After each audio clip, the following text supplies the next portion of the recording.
الحمدللہ غافل الذنب وقابل التوب شدید العقاب ذی الطول لا الہ الا هو وإلیہ المصیر والصلاة والسلام علی من ارسلہ اللہ بالہدى ودین الحق لیظہرہ علی الدین کلہ ولو کرہ الکافرون اعوذ باللہ من الشیطان الرجیم بسم اللہ الرحمن الرحیم چوتھا پارہ سورہ آل عمران اور آیت نمبر 195 فاستجاب لهم ربهم أني لا أضيع عمل عامل منكم من ذكر أو أنثى بعضكم من بعض فالذين هاجروا وأخرجوا من ديارهم وأوذوا في سبيلي وقاتلوا وقتلوا لأكفرن عنهم سيئاتهم ولأدخلنهم جنات تجري من تحتها الأنهار ثوابا من عند الله والله عنده حسن الثواب لا يغرنك تقلب الذين كفروا في البلاد متاع قليل ثم مأواهم جهنم وبئس المهاد لكن الذين اتقوا ربهم لهم جنات تجري من تحتها الأنهار خالدين فيها نزلا من عند الله وما عند الله خير للأبرار وَإِنَّ مِنْ أَهْلِ الْكِتَابِ لَمَنْ يُؤْمِنُ بِاللَّهِ وَمَا أُنْزِلَ إِلَيْكُمْ وَمَا أُنْزِلَ إِلَيْهِمْ خَاشِعِينَ لِلَّهِ وَلَا يَشْتَرُونَ بِآيَاتِ اللَّهِ ثَمَنًا قَلِيلًا أُولَئِكَ لَهُمْ أَجْرُهُمْ عِنْدَ رَبِّهِمْ إِنَّ اللَّهَ سَرِيعُ الْحِسَابِ يَا أَيُّهَا الَّذِينَ آمَنوا اصْبِرُوا وَصَابِرُوا وَرَابِطُوا وَاتَّقُوا اللَّهَ لَعَلَّكُمْ تُفْلِحُونَ معزز سامعین، سورہ آل عمران اور اس کی آخری آیات مبارکہ اور گویا کہ پوری سورہ مبارکہ کا جیسے خطیب اپنی بات کو ابتدا کے اندر سمجھانے کے لیے، بتلانے کے لیے، توضیح کے لیے، وضاحت کے لیے، تشریح کے لیے بڑھاتا چلا جاتا ہے اور بہت سی باتیں اور بہت سے مسائل اور بہت سی گتھیاں سلجھانے کے بعد جب اپنی بات کو ختم کرنا چاہتا ہے تو پھر اس کی کوشش یہی ہوتی ہے کہ اپنی بات کو آخری چند کلمات کے اندر، آخری چند جملوں کے اندر، فکروں کے اندر اور تھوڑے الفاظ کے اندر اپنی بات کو سمیٹ کے اپنے سامعین کے سامنے پیش کر دے۔ قرآن کریم اس کائنات کی آخری کتاب ہے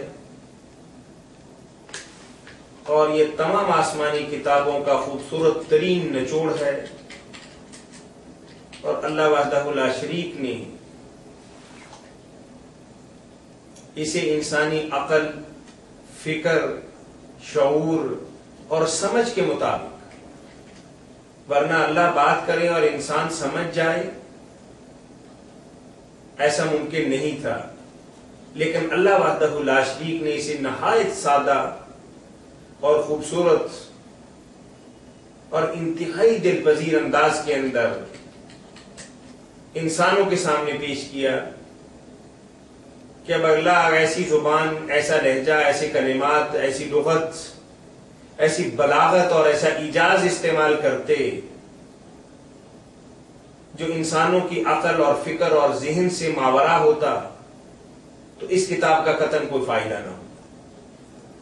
اور یہ بات جو بار بار اللہ وحدہ لا شریک فرما رہے ہیں، ھدی للمتقین، اور قرآن کریم کے بارے میں اللہ بار بار کہتے ہیں کہ اسے پڑھو، اپنی زندگی کا بہترین طریقہ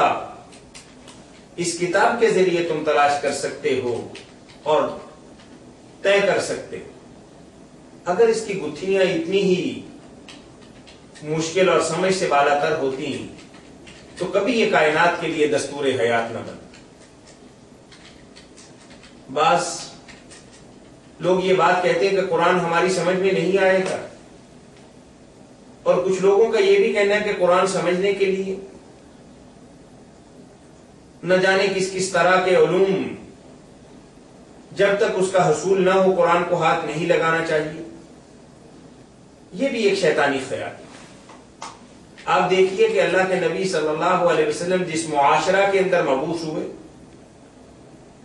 قرآن کے پہلے مخاطب نبی کریم صلی اللہ علیہ وسلم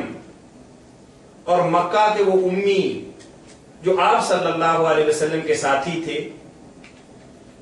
وہ کسی بڑی یونیورسٹی کے پڑھے لکھے نہیں تھے، اور نہ ہی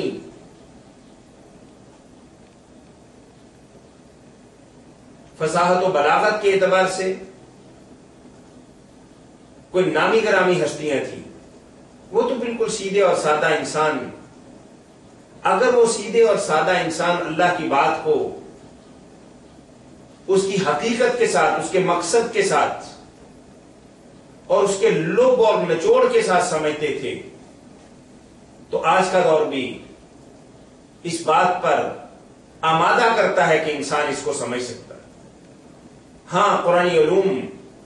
تو نبی کریم صلی اللہ علیہ وسلم سے دور سے لے کر آج کے دور تک اس کے علم و معرفت کی گتھیاں، اس کی فصاحت و بلاغت کے انداز اور قرآن کریم کی ترتیب اور اس کے نظم کے اعتبار سے تو واقعی اس پہ بہت کام ہو رہا ہے، اور اس وقت سے لے کر آج تک بہت سا کام ہوا ہے. اور یہ بات بھی یاد رکھیے کہ قیامت تک قرآن کریم کا اعجاز اور قرآن کریم کی بلاغت اور قرآن کریم کی فصاحت اور اس کی ترتیب اور اس کے نظم اور اس کے جملے اور اس کے قاعدے، اس پر انشاءاللہ ہزاروں نہیں، لاکھوں نہیں، کروڑوں کتابیں لکھی جاتی رہیں. لیکن یہ اپنے معانی کے اعتبار سے، اپنے مقصد کے اعتبار سے اور اپنی غرض و غایت کے اعتبار سے انتہائی آسان اور سادہ. وَلَقَدْ يَسَّرْنَا الْقُرْآنَ لِلذِّكْرِ وَهَلْ مِن مُدَّكِرٍ. یہ قرآن کو ہم نے بھول بھلائیوں والا نہیں بنایا اور نہ ایسا گنجلک اور مشکل بنا دیا کہ ہدایت کا متلاشی اس سے دور بھاگتا چلا جائے اور اس کی گتھیوں کو نہ سلجھا سکے، ایسا ہرگز نہیں. تو بالکل اسی طریقے سے جیسے خطیب اپنی بات کرتے کرتے جب آخری موڑ اور آخری منزل پر آتا ہے تو آخری چند جملوں کے اندر اپنی بات کو بہت خوبصورت انداز کے اندر سمیٹ کر وہ قوم کے سامنے اور سامعین کے سامنے اور لوگوں کے سامنے پیش کرتا ہے. تو اسی طریقے سے اللہ وحدہ لا شریک بھی اس کتاب کریم کے اندر یہی طریقہ کار اور یہی اسلوب بیان اختیار کیے. آپ دیکھیے کہ سورہ آل عمران کہاں سے شروع ہوئی اور کیسے اللہ وحدہ لا شریک نے یہود و نصارہ سے بات شروع کی. درمیان میں احد کا ذکر آ گیا، تھوڑا سا ذکر بدر کا بھی کر دیا، پھر کفار مکہ کی بات کر دی کہ کس طریقے سے وہ مدینہ منورہ پر چل دوڑے تھے، اور پھر وہاں منافقین کا ذکر اور متفرق باتیں آتی رہیں. اب اللہ وحدہ لا شریک آخر کے اندر بھی اپنی بات کو چند جملوں کے اندر واضح کرنا چاہتا کہ دیکھیے کہ تم ایمان لائے اور ایمان لانے کے بعد تم نے آسمان و زمین کی تخلیق پر، اللہ وحدہ لا شریک کی قدرت کاملہ پر